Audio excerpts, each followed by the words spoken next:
Hello, everybody. Hello, everybody. Welcome to the Daily B Show with Maddie and Kazza B. Yep. Episode 38. Merry Christmas, everyone. Christmas Day special. Hope you're all having an amazing Christmas with your friends and your family and yourselves. Jumping on with Mumsy Bear today. Merry Christmas, everyone. Gonna have a bit of a chat. This come up about a week ago, and we were just sort of talking about a few of the people that had commented on the relationship between me and Mum, and yeah, we're just sort of chatting about that really. So We're like, why don't we just jump on to do an episode and just have a bit of a laugh, have a bit of banter, have a bit of a chat, and just share, exactly what we're up to, what we're doing, how we've come to the space that we're in right now. Because, I mean, it's sort of like you pick up a tabloid magazine and you see all the successful people in it, and that's all you see. You see them getting photoed at their best moments, where you don't see the trials and the tribulations that they've gone to get there. So I know a lot of my friends, a lot of people I care about, and a lot of people that I work with have trying relationships with their loved ones, with their parents, with their children, with their brothers and sisters, with their extended family as well. And yeah, there's literally no normal relationships. It's just everyone being their own unique selves and intertwining with each other. So yeah, I guess that's sort of what sparked this, hey? Yeah, for sure. So together, one of the things that we've done recently is the 30-day Go Live challenge. I got Mum onto it, and as for you guys that have been on there, know like it's a really good space to practice opening up and letting go. Practice being your authentic self and sharing your own gifts, your own vulnerabilities. And I think that just this last month, seeing Mum do that and coming to that has been pretty fun and exciting to watch. But it's been pretty nerve-wracking. Yeah. At times. Sometimes I've smashed it and sometimes I just haven't. Well, I felt I haven't, but, you know, with the love and support from everyone, it's been pretty amazing. And you find the times that you feel like you've fucked it up, there's a lot of the times where you get a lot of the most support and the people get the most from it? Yeah, I think so. Like, I guess I've got the most out of it then because I felt the most, probably at the lowest point rather than at the highest point. So, you know, that feedback coming in is always great, particularly when you're feeling lower. And it's really hard to get out of that mindset of hiding away when you're not feeling happy and on a high, because you know, like the thought process has always been, for me in particular, that if I'm feeling down or I'm not feeling at my most bubbly and best, that who would want to be around me, and how could I present myself to anyone, family, friends, the public, in, you know, that feeling down sort of way. But that's actually when we most need it, is, you know, to have people around us and to help us, support us through those kind of down times. So that's the hardest time to get on, but it's actually the most rewarding time. I think that's the most, from what I see when I view people and from what the feedback I get from other people, is when I'm in that space as well, people appreciate that more, because so much of our time is spent putting on this facade and putting on this glossy outer shell to let everyone know that everything's okay. And finally, when someone opens up and says, you know what, life's actually pretty fucking shit right now and I'm struggling with this and that and the other, it's like the people that are witnessing that can just drop all that baggage and all that bullshit and that facade and go, oh my God, fucking thank fuck you said that, because I feel exactly the same way. And it just gives people license and permission to just be actually how they are in that moment and relate to what we're going through. So yeah, it's really cool. It's a new experience for me. Don't swear so much. Okay. All good girls have been awesome, Carol. Yeah, they really have a thanks, Bryce. Yeah, look, sometimes I haven't felt that at all. So, you know, and that's what I'm saying. It's when you feel the least like doing something, or the least like you've got something to say, and people like yourself get on there and say, hey, you know, thumbs up, hearts, you know, smashing it. I so agree with you that you kind of think, wow, you know, like there is a reason and a great reason to be doing what we're all doing. So, and again, I take my hat off to each and every one of you because I get it.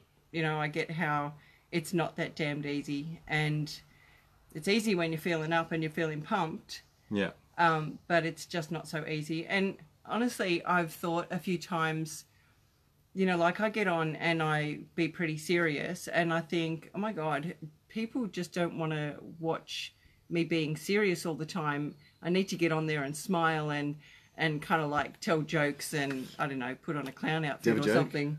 Tell us a joke. Tell us a joke. What? I can't remember. See, on the spot. What was one of the Christmas jokes we had today?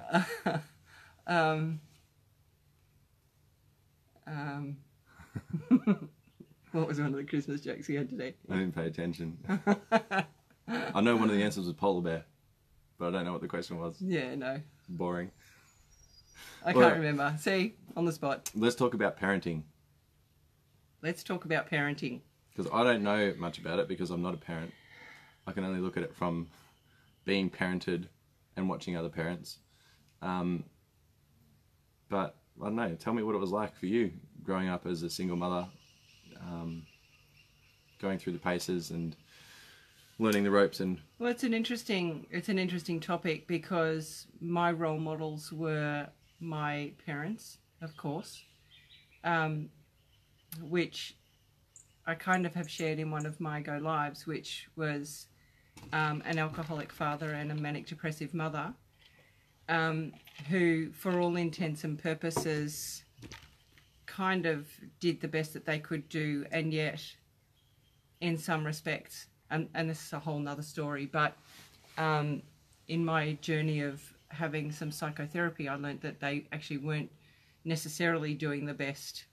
But anyway, that's another story. So they were my role models. And interestingly, I think that I learned a lot from them of what not to do more, although I must say also, and what to do also. One of the things that my mother did that I followed through with was... smacking me with a wooden spoon. He exaggerates. Well, actually, no, I might have done that a couple of times, but he totally needed it. But anyway, let's not get off the track.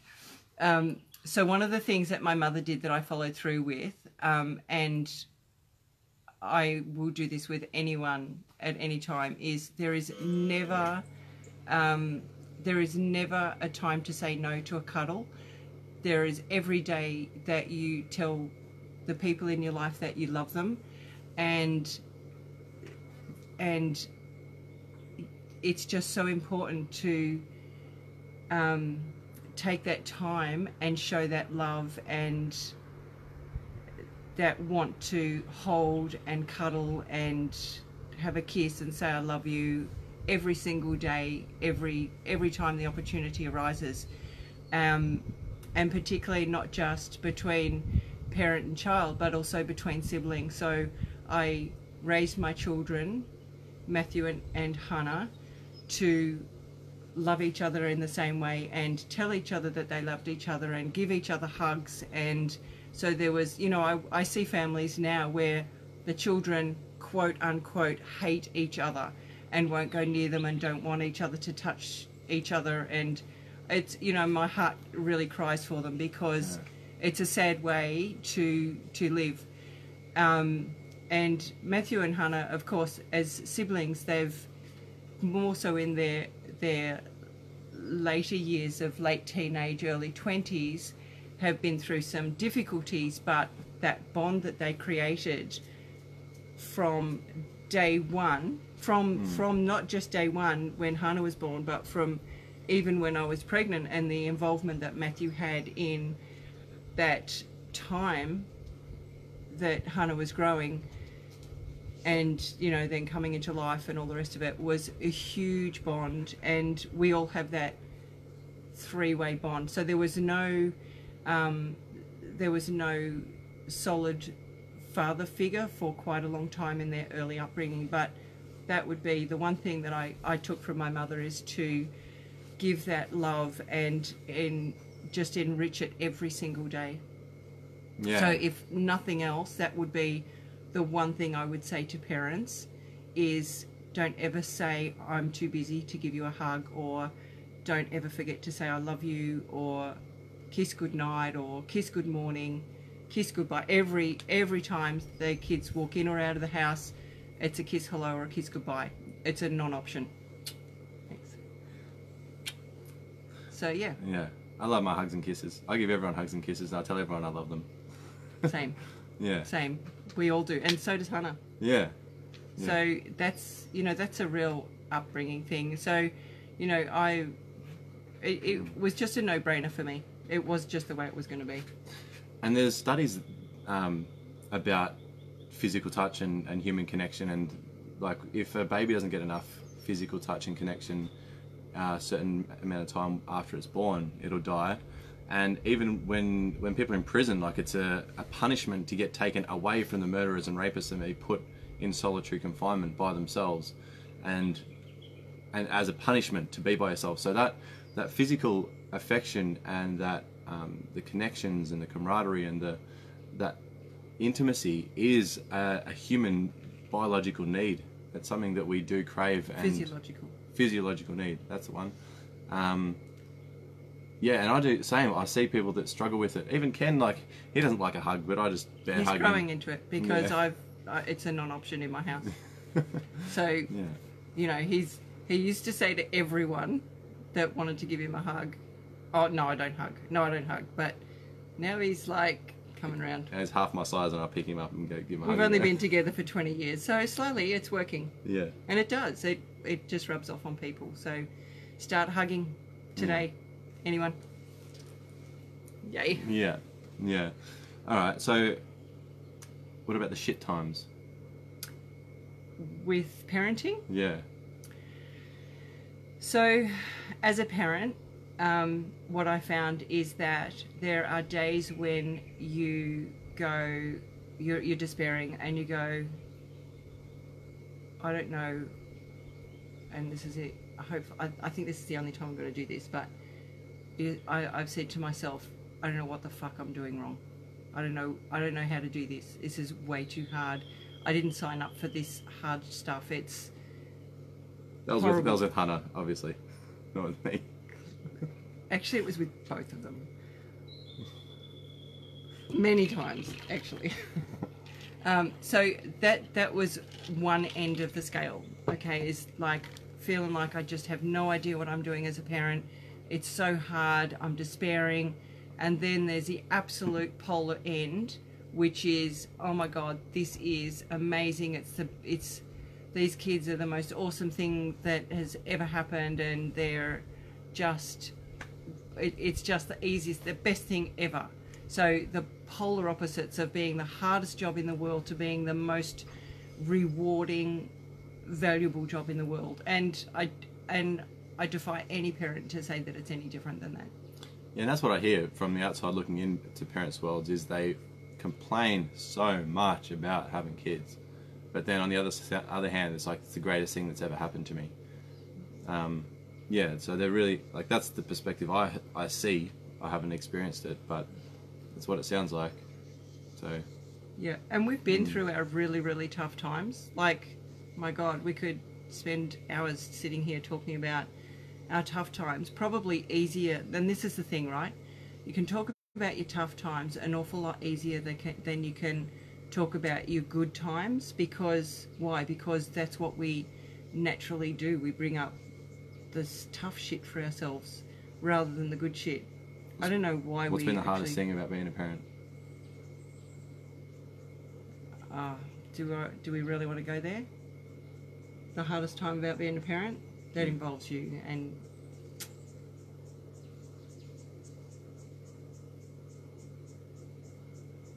you want me to share that? Yeah, I don't care. Well, I mean, I care if you care, but... So the toughest time, the most heartbreaking time, and the most emotionally distraught time for me being a parent was when Matthew ended up in a psych ward from drug-induced psychosis. That was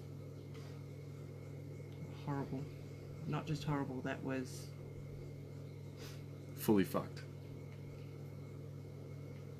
Yep. So, and that still creates a really, really big emotion in me. So, moving right along. Well, how do you cope with that now, after the fact? Well, To suppress it? Or... okay, so I know that reality has passed. Like, what was happening back then is now no longer. And what was it, 10 years ago? Yeah, about that. So in my heart and in my mind, I know that what was happening then is not happening now, and not ever likely to happen again. But I think, like anything, we can all recall an emotion, and that's what it is. It's a memory. It's an emotional memory. So I don't, and I know that when that comes up for me, I know that it's just a memory. And I don't know. I don't know why I'm holding on to it. Sometimes I think that it's maybe that I don't know, just in my mind, it's like I've thought, oh, well, maybe I'm honouring the fact that that was then, and it was a reality, such a big reality, and I can be, if I remember that emotional memory, I can be ever so much more grateful for what I've got here now. Mm-hmm.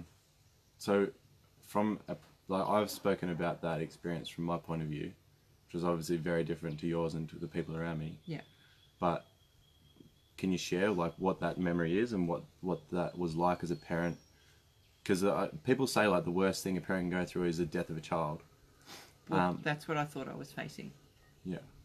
And for a long time I thought that this was the one child that I would probably bury, which was a pretty horrible feeling. And it was for a long time. So it was for a number of years I had that potential thought, or that thought that it would potentially happen. Going through the whole, from the first phone call that I got that Mathieu was going into a psych ward, was really painful and really stressing, really distressful.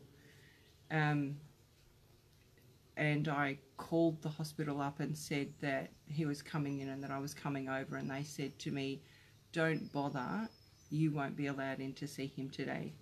And I got really angry because don't you dare tell me what I can and can't do to see my own child, rah, rah, rah. And they went, well, don't bother because you won't be able to see him. So that in itself was distressing, that they believed he was so bad that they couldn't let anyone near him.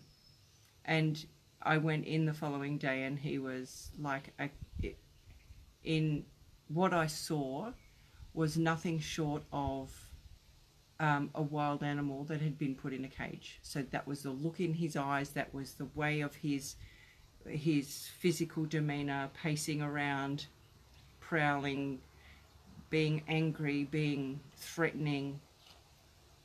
Yeah, so it was pretty horrible. Yeah. Yep. It was full on. Yeah. And he was very naughty. Like, he was just really naughty, doing dumb shit. In there or just in general? Well, to get you there. Yeah. And in there you were being naughty. Climbing the walls. Literally. He literally climbed the wall. I climbed the wall and I could have jumped off and fucked off, but I'm like, I'll just look like a crazy person running down the highway in hospital clothes. So I'm like, fuck it, I'll sunbake on the roof because it was a nice sunny day and just let them stew and freak out over me for a few hours. Well, fuck, you lock me up. Fuck you. Yeah, look, it was tough. It was tough, but yes. And it was, you know, when they told me that Matt was on the roof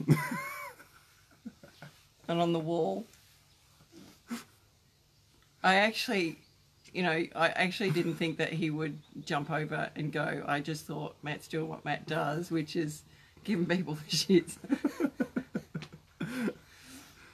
I think that's why I was in there for longer, because I was fucking with them so much because they were pissing me off. So I just do shit to annoy them, which Yeah. made me look more stupid and crazy Yeah. than what I actually. And in all honesty, like that place, I can't remember how long you were in there, but it felt like forever. It was like 2.5, 3 weeks. I think it was more like 2 or 3 months. What? Yeah, it was more, No. Yeah, absolutely it was. No way. It was between 2 and 3 months you were in there. Get fucked. It was. It absolutely was. It was No. 2 to 3 months, yep. Reckless. Yep. So, I've been saying 2 to 3 weeks to people. no, Fuck. No. All right. We'll check that. we'll check that. Because they said 2 to 3 days was the average drug-induced psychosis for someone to stay in there. Yeah, and they wouldn't let you out because you weren't playing the game. Nah. So, Fuck. it was 2 to 3 months. It wasn't weeks. Well, okay. Yep. Pretty sure. Okay, now you got me thinking. But, It was longer than than you'd want it to be. it was a long time, and honestly, it was the most horrifying place. As a visitor there, I started to feel like I was insane. Yeah. That's the way they treated people, and it was just appalling. It was absolutely appalling. Yeah. So, you know, I don't know what the answer is for people that need help, but I don't think that's the place. But anyway, that's probably the downest time for my parenting life.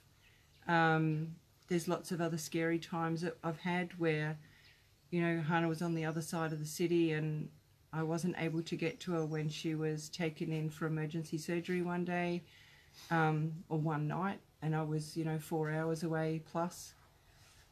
Wow. So it was pretty horrible. You know, those sorts of things. But, you know, they're the things that, as I said, they're the things that you can recall easily about, you know, what sort of sticks in your mind as far as parenting. But there's been so many amazingly beautiful and wonderful times. Just, you know, just doing this sort of stuff is, you know, just beautiful. So let's jump into the actual the relationship dynamic, because obviously it hasn't always been like this. We've had those ups and downs and whatnot, and periods of time, like even before the psych ward, we didn't speak for maybe 9 months or a year or something before that time, because you just were not willing to watch what I was doing to myself. Get off hand. Well, so what happened there was I gave Matthew the ultimatum. I said to him, you can be involved with the family here, or you choose your drugs. You can't have both. So if you choose drugs, then you're not welcome here. And that was a really, really tough love line to take, and it broke my heart. It was the hardest thing, other than seeing him in the psych ward, that was the hardest thing I've ever had to do. And, you know, I've always said I would never, ever ostracize one of my children. There's nothing that they could do, but that was definitely... Challenge accepted. That was a really horrible, horrible, hard thing to do. And Matthew did try to reach out to me one day, and he just reached out and he wasn't ready to stop the drugs, and I just went no. And yeah, the next thing was the drug-induced psychosis. So Matthew was on a roller coaster and he was heading down. Yeah. He didn't believe it. He didn't see it. Yeah. But the thing is, right? I was out of touch. Yeah.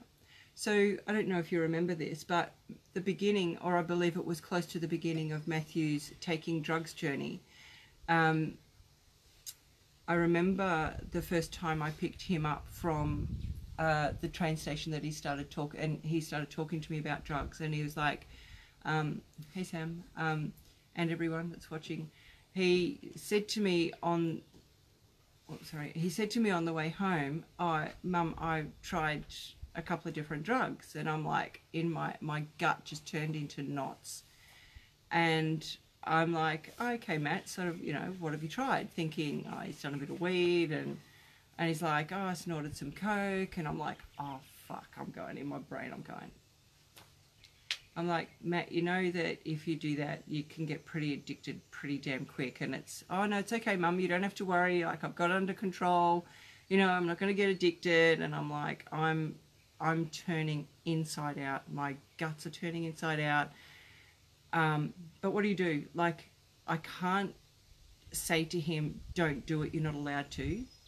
He's over 18. He's got to make his own choices in life.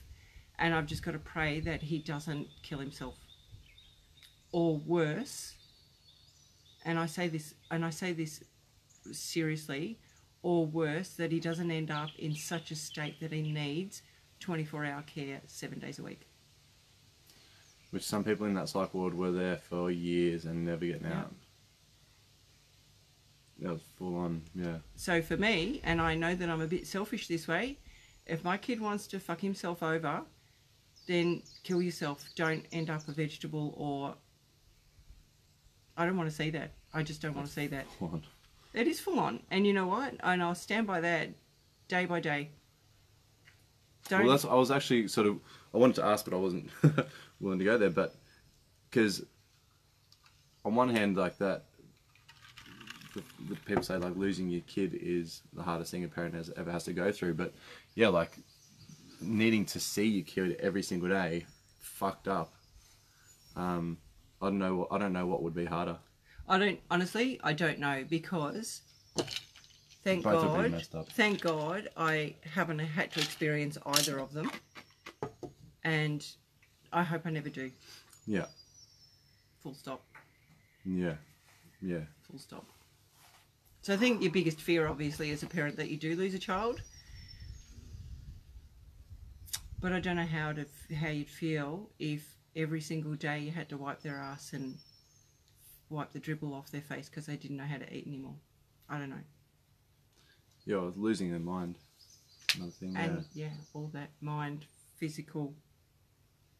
I don't know.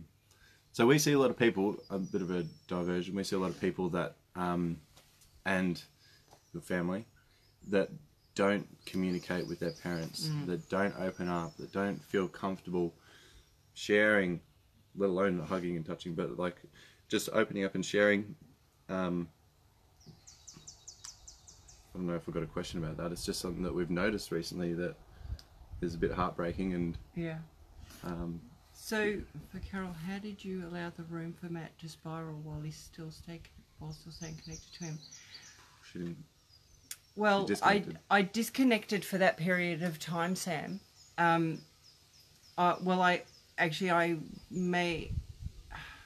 It's really tough, right? Tough love is the hardest thing when you're a parent, but consistency is the key. So if you make a statement, no matter how small, and don't forget, right, that I've been doing this since he was born. I didn't do it when he was 18. I didn't start doing it when he was 18. Give me an example. So, for instance, if I... Give me an example when I was little, and then the big one as well. Okay. So for instance, there was one time that Mathieu was... It was a very simple thing, right? But he got this, a Superman... Because he was Superman crazy, like he was Superman. And he had a Superman jigsaw puzzle. It's like he was 3 years old or something, 3 or 4 years old. And I can't remember exactly what happened, but I had said to Mathieu, if you do this, then that jigsaw puzzle is going into the rubbish bin. Now, as a parent, right, if you threaten something, you've got to follow through, because that kid is going to go, I know that no matter what, she doesn't actually really mean it. So Mathieu pushed my buttons, and I can't even remember what it was, but he pushed me so hard, and he did what he was told not to do.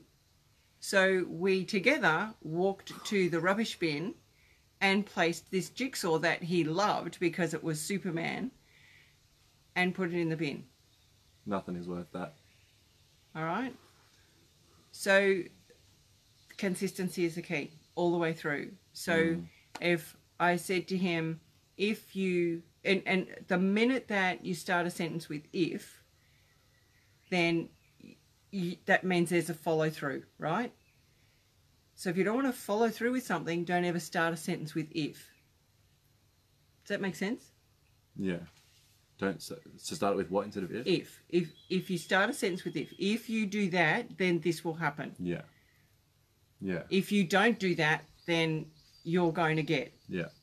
So the minute you start a sentence with if, so I was pretty mindful of that as well. So follow through. So yeah, so following through and establishing your ground rules right from the start. She had a lot of rules. I did. I was a really tough mum, but I filled the house with love. I was the crash course dummy. The first child's always the crash course dummy. Fuck. She was so easy on the rest of them. Not really. Yes, really. They all think that someone else was the favourite. Well, no, we all think Mark's the favourite. Anyway, Mark, goody so two-shoes. Consistency, right? For Matt, how do you feel seeing your mum worried but more addicted to the addiction? What do you mean, but more addicted to the addiction? How did you feel seeing me be worried, but you were more like you chose the addiction over? Okay. I think that's what that means. Yeah. So, at the time, hi everyone. Hey guys, hey Tony, hey Sam, hey everybody. Hello everybody. Yeah,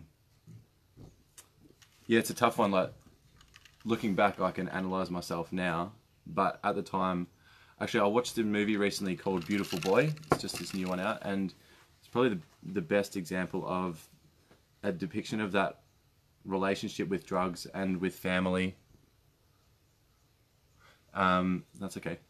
And at one point, the parents are just like pleading with him, like, why do you keep going back? Why do you keep doing it? And all the kid could say was, it just makes me better. It just makes me feel better. Like he didn't know himself. He doesn't know. And I was talking about this with my bro Marcus the other night, and we're just talking about, because he had a meth addiction as well, and it's just like there's no purpose to life. We don't understand that purpose to life. We don't understand who we are. Don't understand what the fuck it's all about. And it's just like, we can try and be happy and positive and that, but there just doesn't look like there's a light at the end of the tunnel. Everyone's working, which looks shit, and everyone looks miserable anyway in life. The people that are happy look fleetingly happy, and I don't know who I am or what I'm doing, yet someone's here saying, if you take this thing, right, you can feel good right now. So I'm like, what? Why the fuck wouldn't I do that? Why would I not do that? And so, an escape, yeah, sort of an escape, bro. Like it's a mixture of a lot of things, and you don't recognize at the time. Like, essentially what it is, it's masking our truth. It's masking our authenticity. It's masking all the stuff that we've gone through, that we've experienced in our life, that we don't want to face, we don't want to learn from. So all of our experiences, whether you've been raped, pillaged, or plundered, or whatever you've gone through, that were your trials throughout your upbringing, that's there to help you grow into the adult and into the being that you're going to be. But essentially, when you're in that space, you don't understand all this shit. It's just like nothing's going to work. Nothing necessarily is working. It's just like, I might as well take these drugs anyway. The people that don't take drugs don't know what they're talking about, because they don't ever do it, so they don't even know. So don't even come to me and talk to me. And you're still you. Like, when you take the drug, you have a good time, and you still wake up the next day, you're still you. So it's like when you go to the gym, you don't recognize the transformation within you, but other people start recognizing it when they see you a week or a month or 2 months or 6 months later. But so when you're in that decline, you just don't notice it. You just don't realize it. It's just you're just doing your stuff. Like, I would walk the streets. I would walk the streets and just do drugs, pick up, just follow people wherever they were at, meet people, just go like a wanderer, like a wandering gypsy that just went and partied and fucked and did whatever I wanted with whoever I wanted, whenever I wanted. I didn't teach him to do that. That's not part of my parenting. Yeah. Just saying. Right. That was not on the program. Yeah. Not at all. But Matthew had or has, I don't think that you ever have something like this, but Matthew's personality is an addictive personality. You'll get addicted to it. And Matthew went, as he grew up, he went through a stage of taking the best choice. If something was offered to him that sounded better than what he'd already agreed to, he would take that. So it didn't matter who he put out. It didn't matter if someone had invited him for dinner and were cooking him this fantastic meal. 5 minutes before he was due to get there, if he got a better choice, he would take it. So he was really self-fulfilling and not mindful or thoughtful of anyone else. Yeah, sweet. So his addiction to drugs became that. It became that this is better than anything else I've got on offer. This is what I want. It's the quick pick me up. He was always looking for something that was a bit better and a bit more fulfilling. Or Nothing sold me on anything better.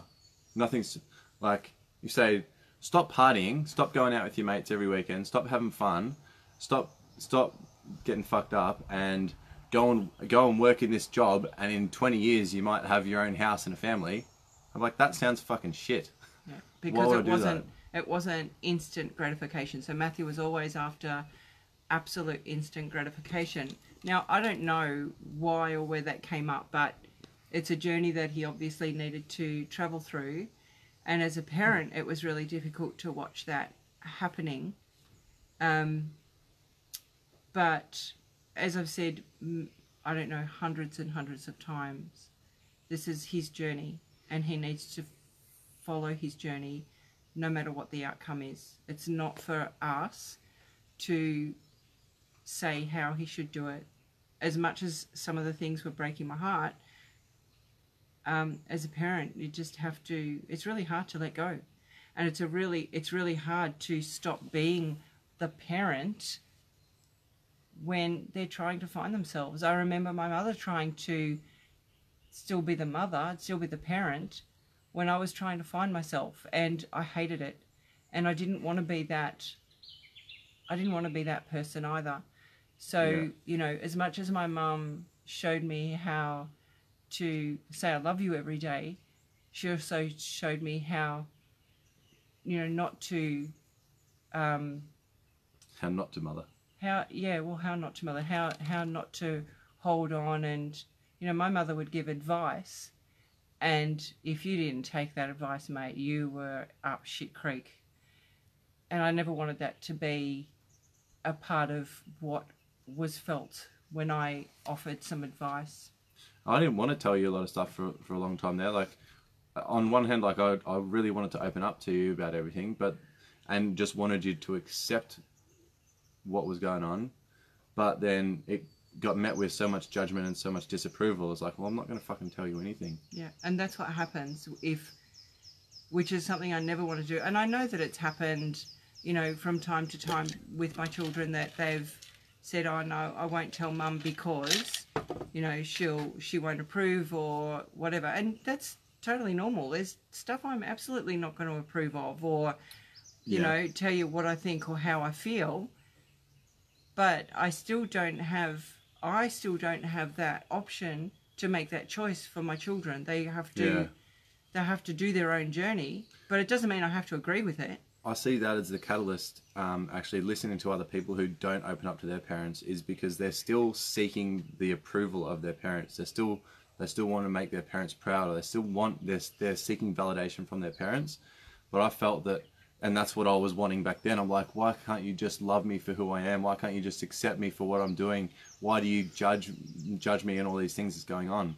But now I realize, like, I'll tell mum anything, and I know that she's going to have an opinion one way or the other, which I'm open to listening to, but at the end of the day, I don't really give a fuck about what her opinion is, because I'm comfortable in in what I'm doing. And if there's I love you, but if there's something that triggers her, I know that now that's for her, that's her lesson, that I'm coming up as a lesson for her to learn. And it's not something for me to seek validation. She's not someone I'm trying to seek validation from, or get approval from, or make proud.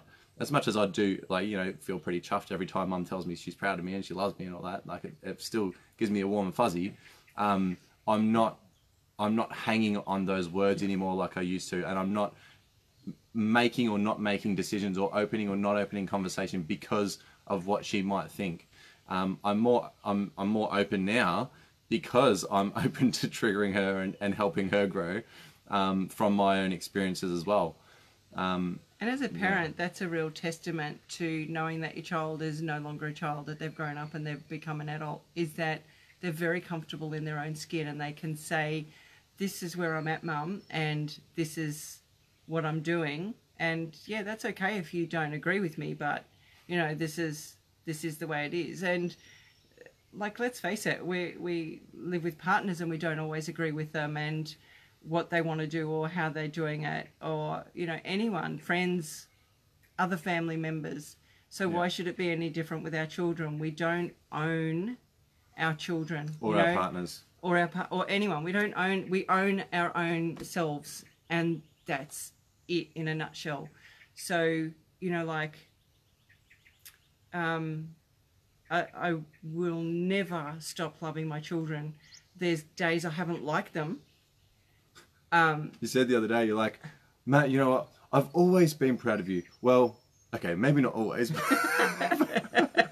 No, definitely not. There's been times I have not been proud of some of the things that he's done. I've always loved him, but there's times, and Hannah, but there's times that... Oh, fuck off, Al. Don't say that, Giselle. Like, she's onto it. So, what was I saying? So, I've always loved them, but I've never always liked them. But they've never always liked me either. Like, although I don't get that. But when you hit me in the head with a ratchet. What? Nothing. Violence against kids. Don't do it. What? He's making stuff up. I don't remember that. Bonk. So this one time, right, it was the first time I was going to get smacked with a wooden spoon. She locked me in the pantry. No, not the pantry. In the laundry. She locked me in the laundry to stay there, think about what was going on. And she said she was going to smack me with a wooden spoon. I'm like, Ken had told me, like, he used to put newspaper down his pants so it wouldn't hurt when he got smacked. I'm like, you know what? Fuck this chick, man. I'm gonna act like it doesn't even hurt, and she's gonna feel like it's what a waste of time, and she won't even do it again. So I'm psyching myself. I'm like, yeah, that's what I'm gonna do. Then sure enough, she came in with the wooden spoon. I'm like, let's do this. Woof!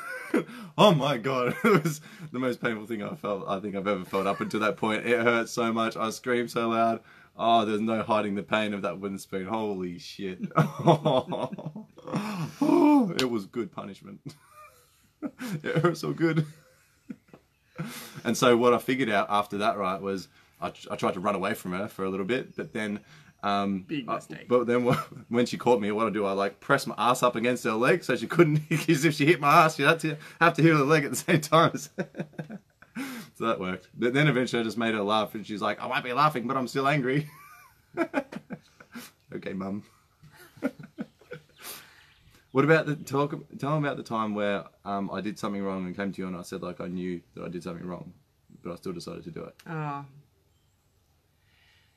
So I used to do, when the kids were younger, I used to do the school crossing, the local school crossing up here in town. She's a lollipop lady. How's a lollipop lady? It was really cool. One of the 3 jobs I was doing at the time as a single parent. Machine. So I would leave the kids in the morning and from a very young age, we used to get the Polly Pop. Yes, and that's cruel. I've never done a Polly Pop. And any metal kitchen utensils, because yeah, well, they just don't make wooden spoons as solid as they should. Fucking hell. Yeah. So I was doing this lollipop lady job, and the kids would get themselves ready for school, make their own lunches. They made their lunches from a really young age. So that's one thing I did with my kids was they did stuff. They did normal stuff that most parents would do for them until they were 35.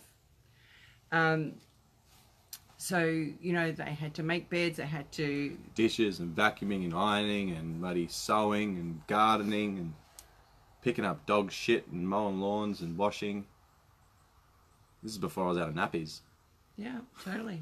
Like, you don't have kids to wait on them. They're there for you. No wonder I needed to take so much drugs. No, not quite from that young. But, what was I saying? Oh, yeah. So, school crossing. So, at the school crossing, again, every day, 5 days a week, and Matt comes down from school one afternoon, and he's like, Mum, before I give you this, I just want you to know that I knew what I was doing, and I still did it anyway. And I'm like, in my mind, I'm going, oh my God, what has my son done now? Like, so he hands me this envelope, and in it is like a red card, like, you're off the field. And he's in trouble because he's bullied a kid at school.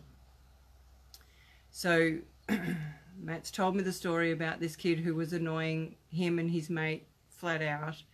And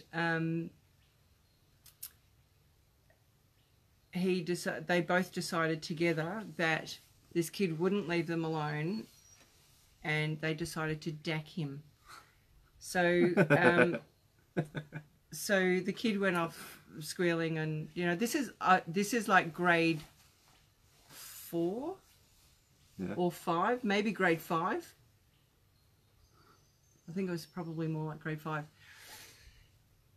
So the kid went off and told on Matt and his mate, and Hey, Andy. so I went up to the school, and they had told Matthew that what he had done was sexual abuse. This is to a grade 4 or 5-year-old, was sexual abuse, and they would probably have to call the police. So this is what they've told my son, right? And I've gone up there, and I've gone in to see the principal and the vice principal. They were both there. And I was very well acquainted with them too. And I have given them a piece of my mind for how dare you threaten my son with the police when this is no more than a schoolyard incident, blah, blah, blah, blah, blah. Go, Mum. I was really angry with them. Like, I said to them, no, you have no more right to threaten my son with the police than you have the Directorate of School Education, and maybe I'll give them a ring and talk to them about you. So then I dacked him. No, but then we went home, and Matthew got himself in right trouble from me for not doing the right thing by someone else, regardless of his reasoning. But the thing was that Matthew made choices that were not politically correct. Calculated. Yeah, he would think about what he was doing, and he would go and do it knowing that he would get into trouble. Yeah. And that's the way I see rules, is like, well, okay, they've been placed there by someone who feels that that is where the line should be, and I will decide whether I feel like that is where the line should be for me. So as a parent, I don't know how that happened. Is it 2 o'clock already? Yeah. So as a parent, I really don't know how that happened, because It was the same. You laid down laws, and some of them I did agree with and some I didn't. So it's the same. Yeah, I don't know. I don't know. You can only wing it when you're a parent. I'm not, like, the majority of the population are a bunch of sheep that follow everything. They don't even question stuff. And I think that's a difference. And actually, I mean, most kids do, but they ask why a lot and question everything a lot. Yeah. But I just feel like that gets kicked out of and drummed out of a lot of kids, that inquisitive nature, Yeah. where I haven't stopped. I've continued my inquisition into life. Yeah. And it means Good that... on you, Val. Well, I was told To get my child's psychiatric help, I told him where to go. Yeah, so I think it's just that inquisitive nature as a kid that has just continued to roll on and push the boundaries. And I do like being mischievous. I do like triggering people and poking the bear a bit, because it does evoke a bit of emotion, and it does challenge people, and it's kind of fun. And I used to do it in a very unresourceful way that wasn't sustainable for me or the people around, and it wasn't supportive for me or the people around. But that's where I guess it's come full circle now. I've got the Facebook group, the Rule Breakers, simply for that fact is that now I've recognized that I do like challenging people. I do like ruffling up the feathers and poking the bear and challenging people's perspectives and triggering people, and drawing emotions out of them. But where I used to do it in a unsupportive, negative, and unresourceful way, now I've learned that actually, you know what? 99% of society are following the rules of being ordinary, boring fucking lives that they're living, and I can challenge those rules that people have not been challenging, haven't been questioning, in order to live a bigger, better, more extraordinary life for themselves. And so where most people are just sort of living that plateaued, mundane sort of existence that they're comfortable in. Yeah, they're living in their comfort zones. As soon as I push people out of their comfort zones and break those rules of that comfort zone, magic happens. So it's that's where, if they're ready for the magic to happen. Oh well, a person's got to be ready for something to happen for it to happen. Yeah, of course, but it's still like I'll still push them. Yeah. Whether they're ready or not. Yeah. Because if you're that's not your nature. Yeah, if you're not going to get pushed, well then you'll stay there forever. And that's the hero's journey again. It's the crossing of the threshold. So many of us get opportunities time and time again to cross that threshold and begin that journey of journeying outside of our comfort zone, and yet 99% of us refuse that call so often. So it's just a matter of giving people more opportunities to come over and cross that barrier and leap over that comfort zone. And so, yeah, I just feel like it's a bit of a responsibility. The more I can push people into doing shit that they usually wouldn't have, that's going to be beneficial for them, well then they'll eventually click on. And look at the 30-day Go Live challenge. Like, how many of the guys in there were sitting on the sidelines? Oh, yeah, nah. I'm like, get the fuck in, get into action, do your shit. So one of the things that we've talked about all of the kind of naughty sort of stuff that Matt did, but one of the things that struck me with Mathieu from a really, really young age was how astute he was to people's feelings and how he could pick up on people's energies, positive, negative. And, even as a small baby, how intuitive he was to people. Like Matt would go to 99.9% of people without a hesitation. And there was a few occasions where, in the first 3 or 4 years of his life, where he absolutely would almost climb over the top of me to get away from a few particular people, which, really surprised me, because there was some intuitive sort of thing with Matt then as a very, very young child that, made him feel very uncomfortable with these particular few people. Now, I never pushed him to try and go near those people because he was obviously very uncomfortable with them. But that intuitive nature of Matthew's and the empathy that Mathieu had for people as he was growing up that, were needy of a friend, or, just needed something, he would actually be there. And some of the things that he would say to me used to just absolutely blow my mind, I remember as a really young child, probably maybe 8 or 9 years of age, he said to me, "Mum, I don't understand why people that used to be together don't like each other and how they can talk so badly to each other anymore, because, you know, they once upon a time used to like each other." And I'm like, where does a kid get that? You know, that sort of knowledge and insight. And it was true, you know, he was seeing people that were, you know, once really happy together, then not happy together, and then really, really nasty towards each other. Yeah, exactly. Forcing the kids to give hugs to people is really wrong. And that's one thing I've watched my daughter do, with not to not push her children to go and give someone a hug or a kiss if they don't feel comfortable. But people, we do, you know, I'll go and give Auntie Bella a kiss, you know, and say hello to her. Well, you know, a kid might not like Auntie Bella, and that's okay. However, it's not okay for them not to be respectful and say hello, in my opinion.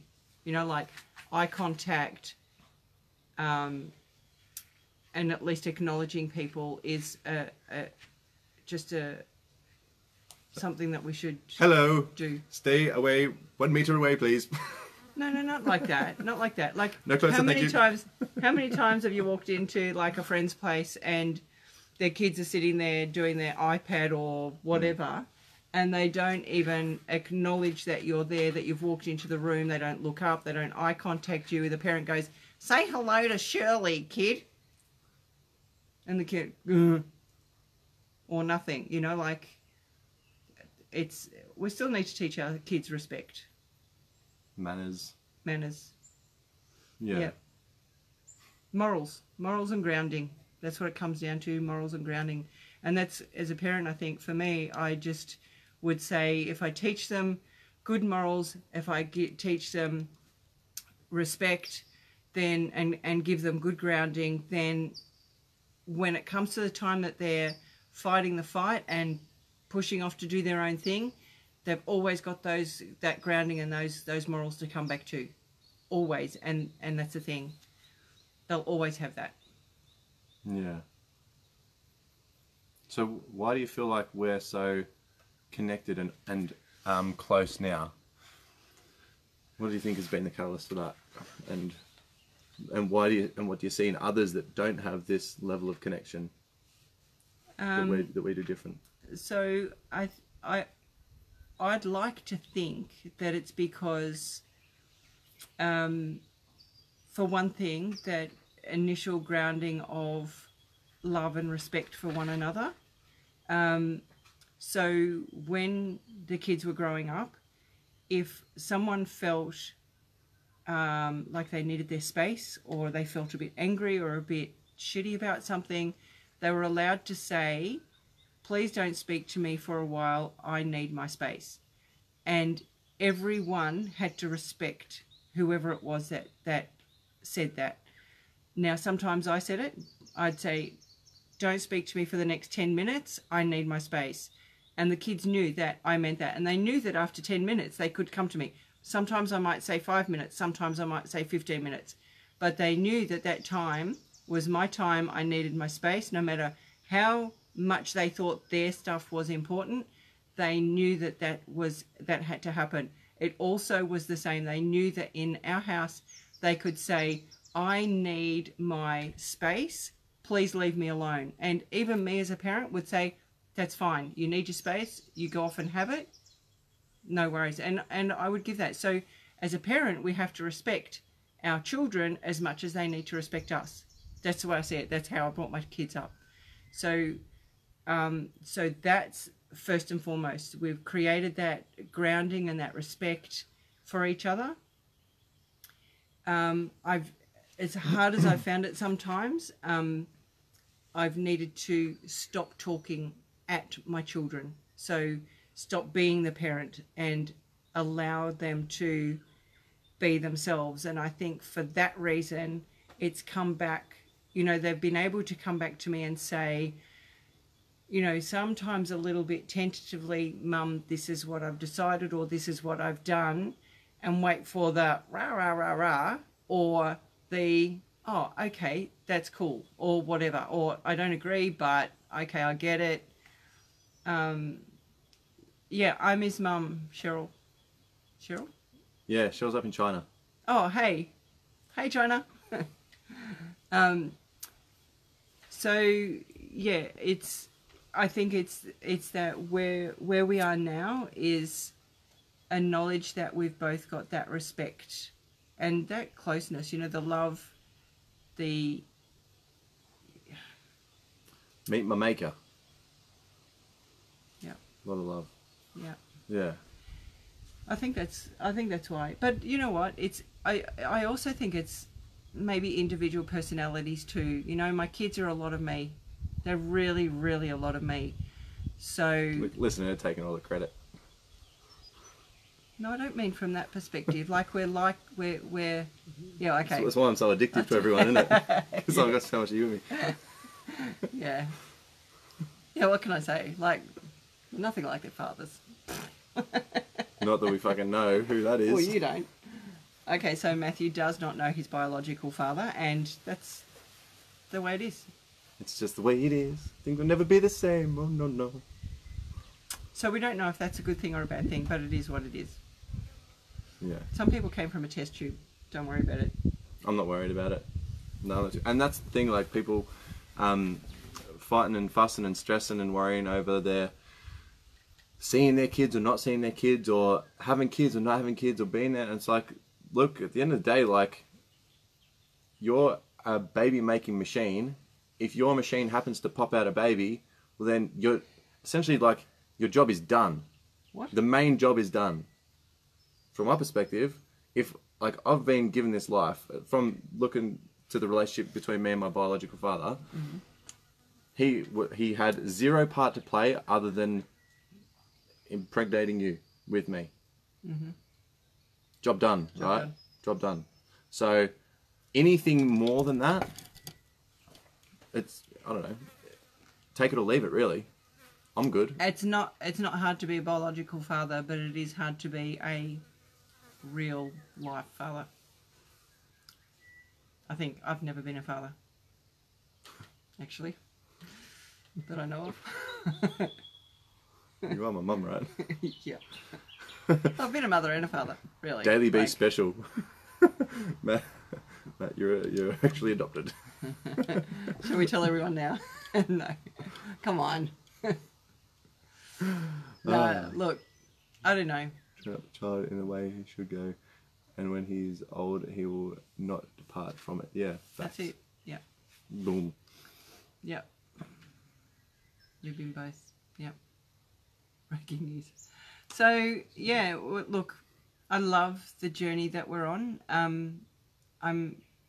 There's been days I haven't been grateful for my children because it's been so hard. There's days I haven't been grateful for my mother. And there's days I'm absolutely blessed beyond my eyeballs that I've got the children that I've got. Did you just make up a new saying? Did I? Blessed Was beyond that my eyeballs. Is that good? Is that a good one? I like it. Yeah. Okay. Well, you can pay me for it. I'll send me Every invoice. time you use it. All right. We'll put a price on it. We'll talk about that later. All right. Yeah. No, I'm blessed. I feel. There's times I feel like we're so close and so connected, and then journeys will take us in a little bit of a different direction, and we don't have contact for a little while.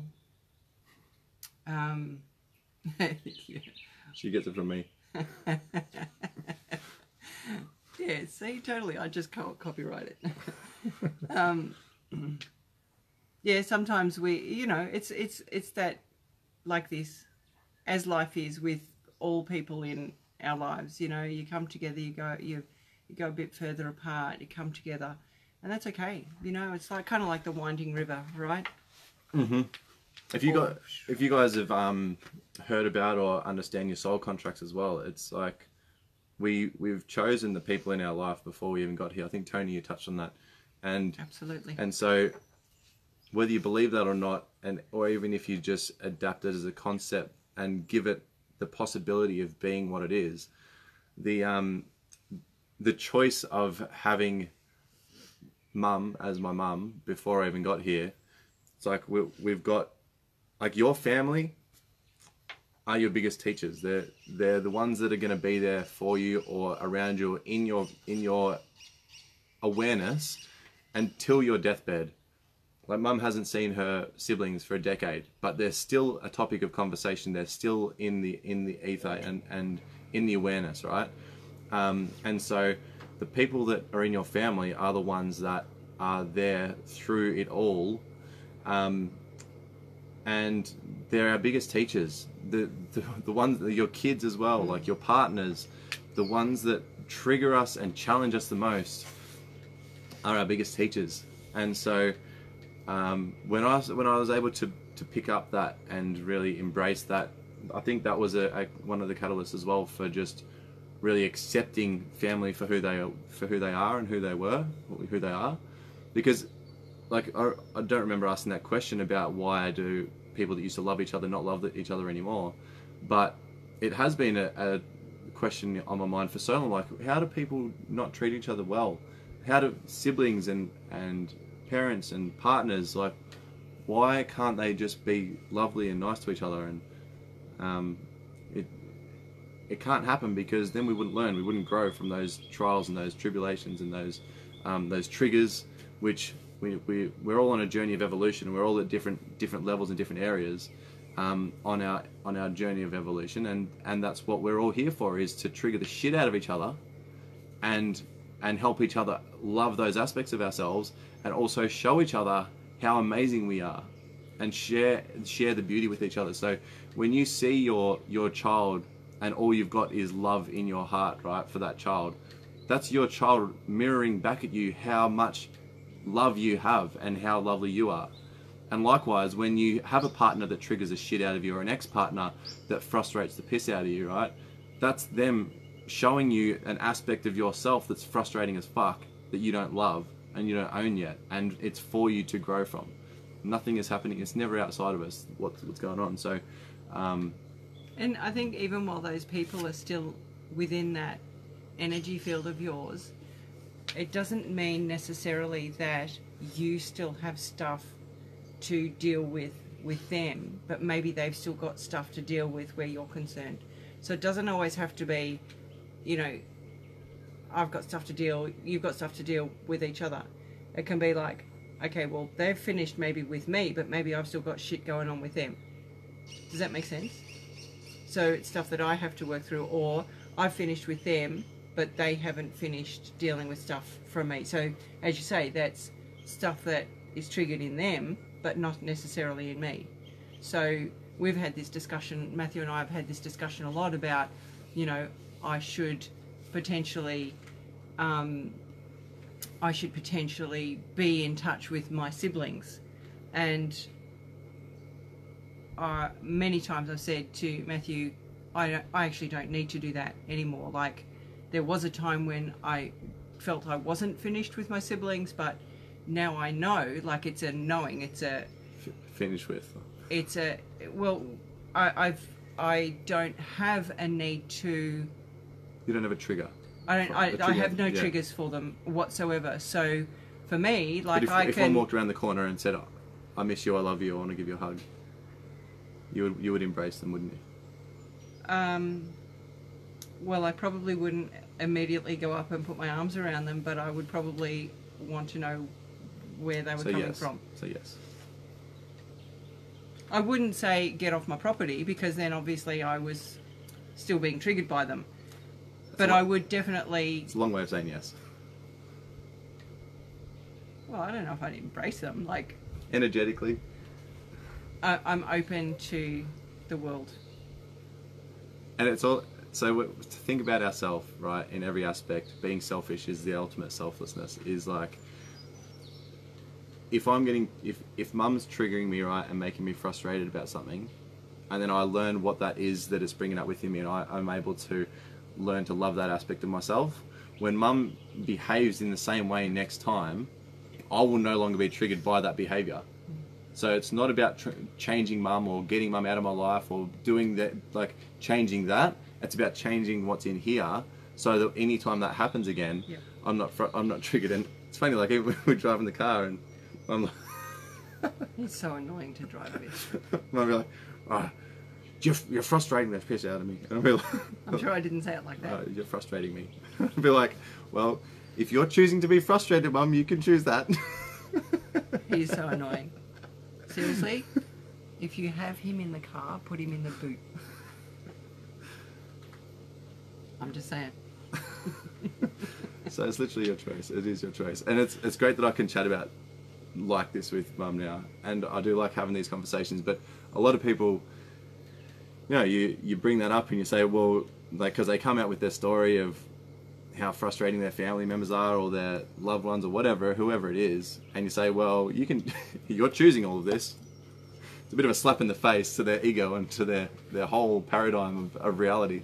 So yeah, you got to be gentle. But I do like the candor that we've got and that we're able to now just that we both understand that concept, and we are both really taking full responsibility for ourselves and for our own creation of what's going on around us. Yeah. And it's a constant challenge. Like every day the universe goes, all right, you really want to be this almighty creator of your reality? Here's a few more challenges sprinkled in amongst that beauty that you've been doing for yourself. And it's like, fuck, it caught me by surprise here, another challenge there. But that's it. Like it's really fun. It's you meet it with a different zest and a different enthusiasm. Challenges are, you know, that on the other side of the challenge is another level up. So yeah, well, that's how I feel anyway. So the relationship that I feel that I have with Matthew, it's quite interesting because he'll always be my son, okay, and I'll always love him because he's my child. But the relationship that I have with him now is on a much higher level, is how I feel. Like I don't feel like the mother and the son. I feel like we're both on a completely different plane. I don't know if that makes sense, but Is that sort of what you were talking about in the car the other day? which particular day? When we're coming back from Trogan.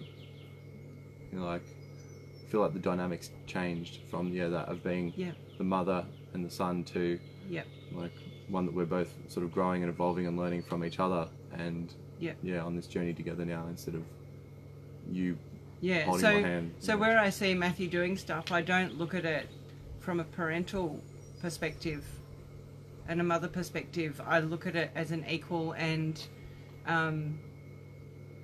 just another person doing the stuff that they're doing. And I feel that I offer Matthew the same respect that I would offer anyone in my world. Finally. Oh, please. Kids. So, yeah, look, Matt and I decided to do this Medi-B show today because we were talking about how beautiful this relationship that we have is, and how many people don't potentially have this same connection with their parents or people that they're children, partners, close to. And I guess we just wanted to show that, like, you know, like as Matt was saying earlier, you know, you look in the magazines or you see the footage of or the highlights of people's lives that look amazing and, you know, like full of wonderful things. Scrolling your Insta pages, looking at all the good stuff. Perfection. Life's perfect for everybody. Why is mine so fucked up? Yeah, taking the 300 photos and putting the one up that makes it look like you're having a fantastic life. You know, all of that sort of stuff. So, you know, our journey, Matthew's 32 and a half now, and we've got many years to go, and there's been hard slogs and there's been beautiful slogs, but where we are right now is a culmination of all of those hard, beautiful, tough, loving, all of those times put together. Neither of us would be where we are today without those highlights and those lows. Yeah, I feel like it's gone from really dense vibration of high highs, low lows, and it's sort of come into this really tight harmony. Yeah. And we wanted to set an example. Like, well, for me, I want to be an example for people, which is why I'm stepping out of my comfort zone so much. Why I'm doing everything I can to expose myself and document myself and put myself out there at the moment.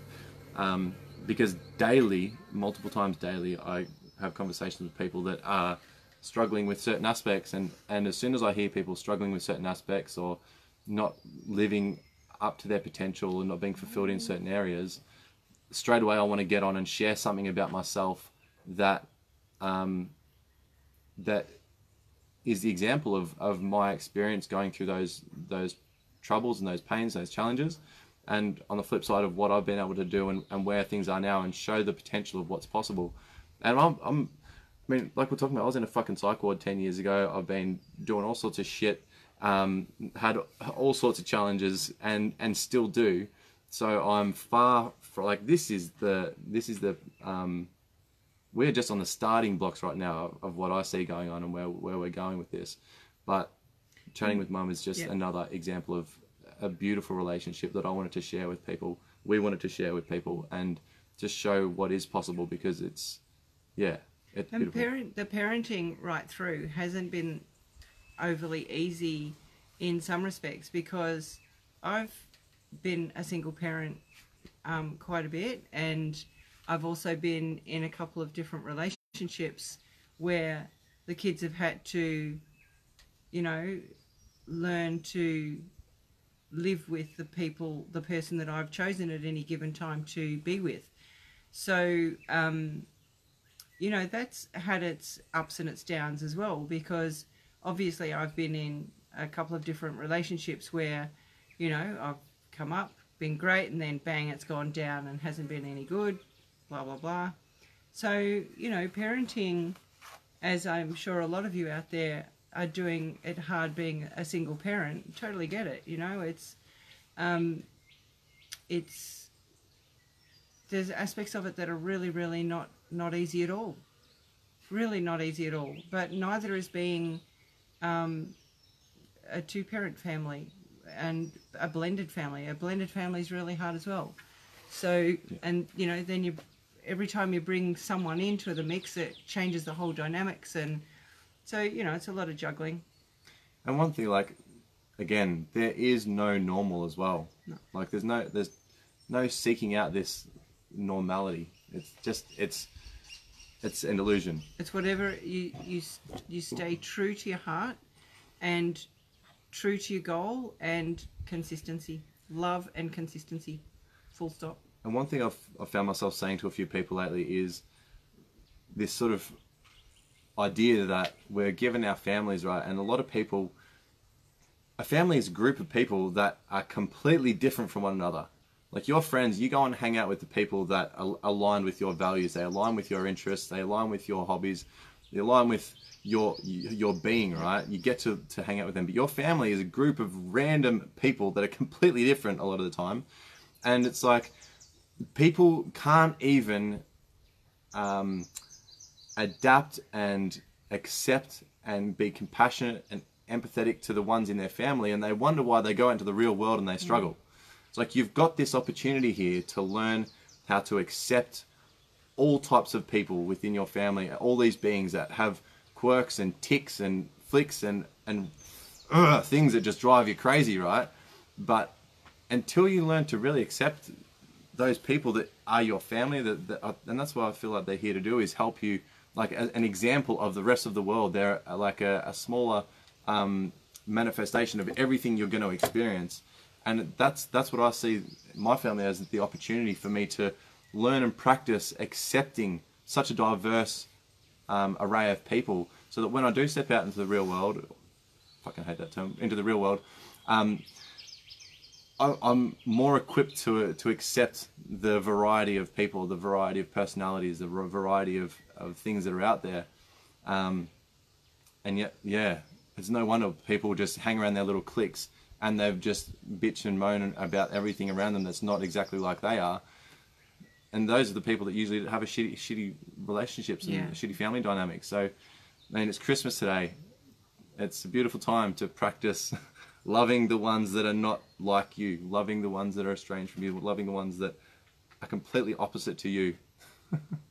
Yeah, because family is, man. Family is weird. Families are weird. Every single one of us are different, so different. Oh my God. I would never hang out with these guys if I wasn't their family. That's the way it is. You choose your friends, but you can't choose your family. Yeah. But you know what? You can love and respect every single one of them.